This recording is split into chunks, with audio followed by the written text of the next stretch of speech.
श्रीराम जय राम जय जय राम।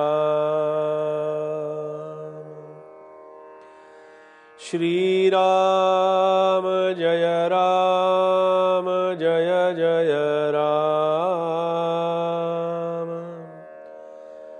श्रीराम जय राम जय जय राम।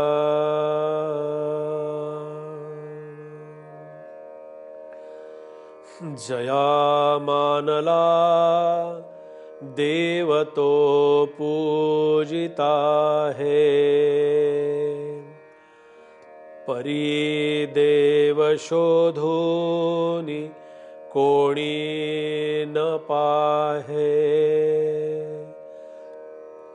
जगी पाहता देव कोट्यानुकोटी, जया मानली भक्ती जे तेची मोठी।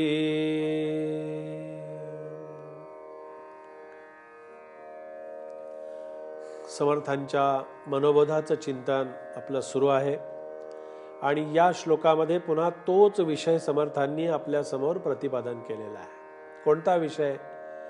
की आपण पाहिलं की खरा देव, शाश्वत देव, टिकणारा देव, की ज्या देवाची मला खरी उपासना त्याची करायची आहे, की जो टिकणारा आहे। देवच टिकणारा नसेल तर माझा टिकाव काय लागेल? मी कसा टिकेन? देव आपल्या सोयीसाठी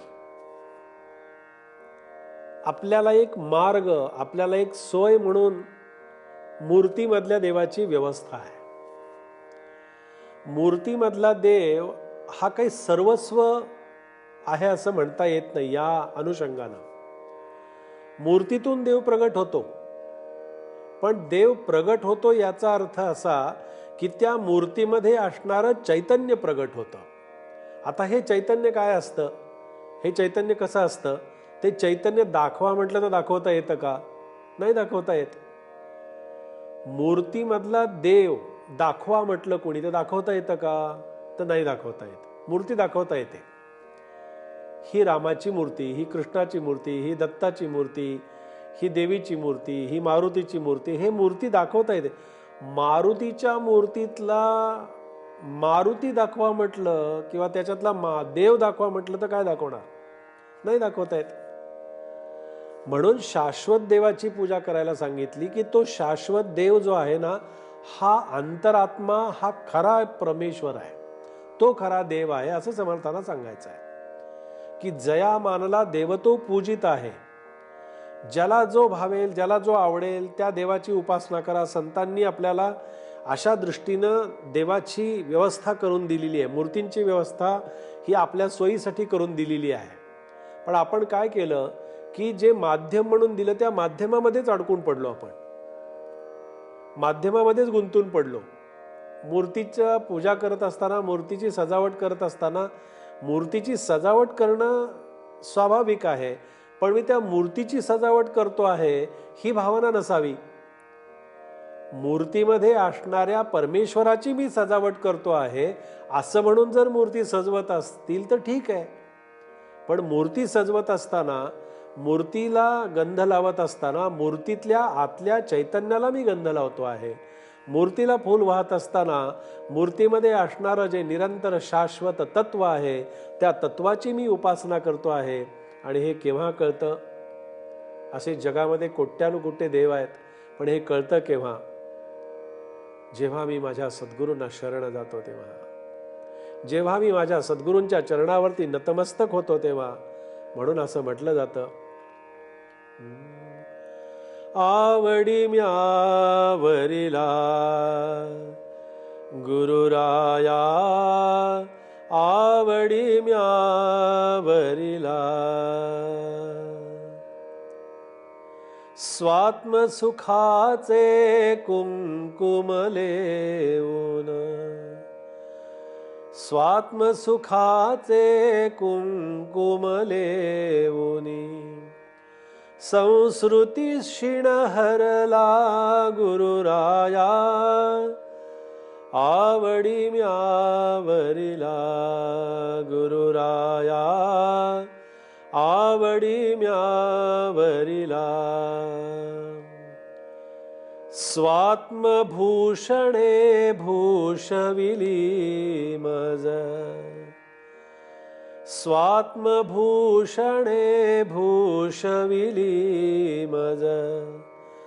संशय न च उरला गुरुराया, आवडी म्यावरिला.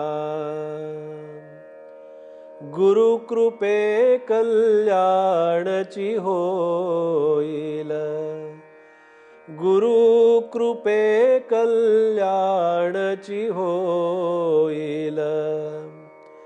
निश्चय मनी स्थिरला गुरुराया,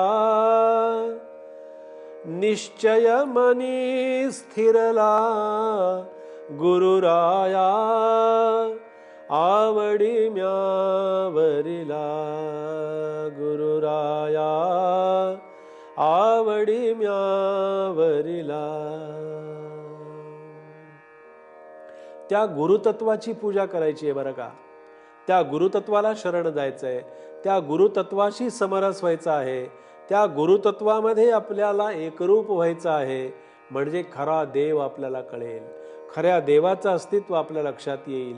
आणि खऱ्या देवाचं अस्तित्व एकदा आपल्या लक्षात आलं, खरा देव कोण आहे ते आपल्याला लक्षात आलं की मग त्या देवाची उपासना कशा पद्धतीनं करावी ते समर्थ इथे सांगतात की असे कोट्यावधी देव आहेत. देवांची संख्या कोण करतो, पण काय केलं आपण असं केलं, जगी थोरला देव तो चोरला असे. थोरला देव चोरला याचा अर्थ काय केलं, मुख्य देवाचं मला विस्मरण झालं. आणि म्हणून जया मानली भक्ती जे तेची मोठी.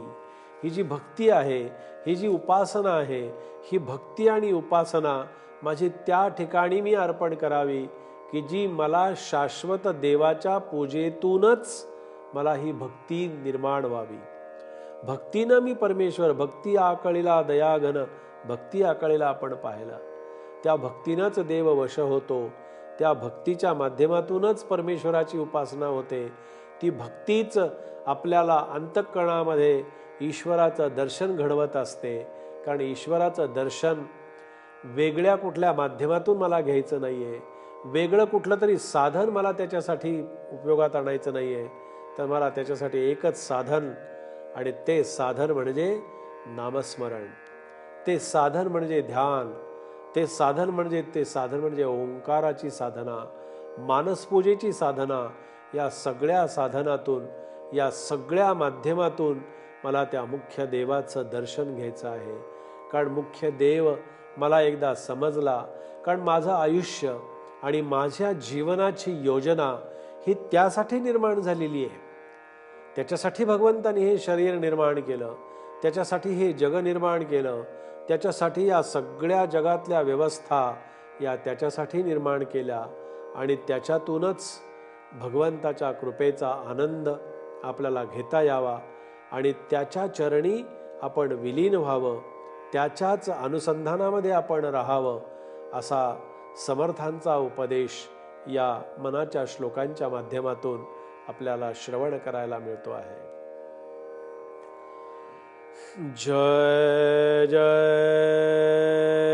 रघुवीर समर्थ.